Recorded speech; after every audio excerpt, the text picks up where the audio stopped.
thina sifuna ukusala silungisa izwe. Into engingathanda nje ukuyixwayisa ngayo my fellow brothers and sisters from Africa is that stop insulting South Africans. We are working hard. We are working hard in making sure that there's no violence. And people look at this and laugh and they think it's easy.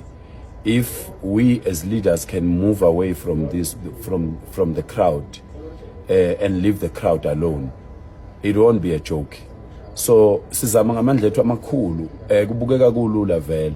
Sizama ngamakhulu amandla ukuthi kungabi nodlame, sisebenzisana namaphoyisa, siwabonga amaphoyisa, sisebenzisana nezikhulu nabo bonke abantu abaselekelelayo ukuthi lo msebenzi wenzeke. Insizwa ezikhetha ukuba ngabaholi zisukumela izwe lazo ezingenayikhundla, ngoba noma ungaba naso isikhundla, uma leso sikhundla ungasisebenzisi ekulweleni izwe, si useless leso sikhundla leso. Kodwa lokho esikwenza ukubukeka kulula kumuntu ohlelo obuka ivideo.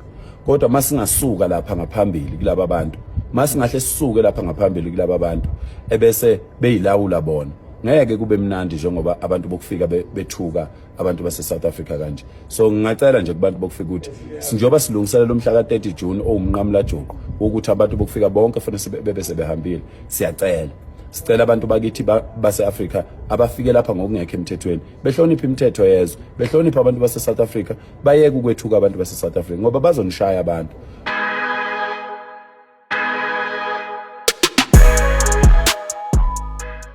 Hello everyone, hope kulakho luhamba kahle. Uphayela Mthatha ke useveze ukuthi akafuni ukuthi ngomhla 30 June uluthwe futhi akafuni ukuthi kuphume izidumbu ngalolo suku, kodwa nabo abantu bokufika kufanele basebenzisane nabo as ama leader ayo imagine march, ngoba mawungukuthi bangase basuke eduze kwabo labantu abasuke beba leader abadedele ukuthi bayilide kunganakala kakhulu bangashawa nje street.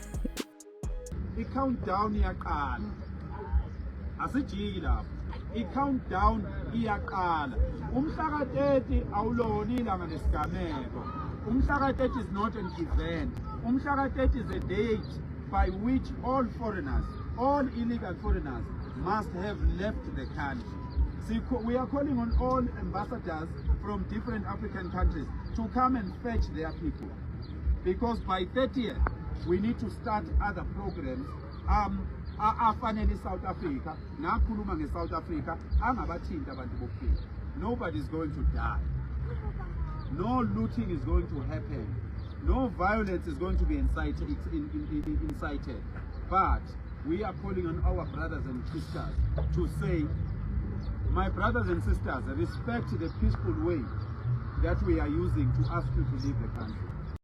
Inkinga lento yangomhla 30 June ngoba angeke wazi ukuthi ngempela kugcina kwenzakaleni, because mina bakhona abantu engibaziyo mina abasho emehlweni ukuthi ngomhla 30 June bazokwenzani nani okuyinto ene violence phakathi. Bathi sazi ukuthi kuyogcina kwenzakaleni, maybe kuzoba yona i-peaceful march ke kuze kwenze ukuthi kufe abantu nokuthi kwenzeke i-looting, but asazi siyobona khona ngawo umhla 30 June. But ke sivala la i-video namhlanje sibeka unqi aloko uzoenjoyile i-video namhlanje. If you enjoyed it, make sure ukuthi uyismash lo like button, uphinde usmash nalo subscribe button, and mina ke I will see you in the next video.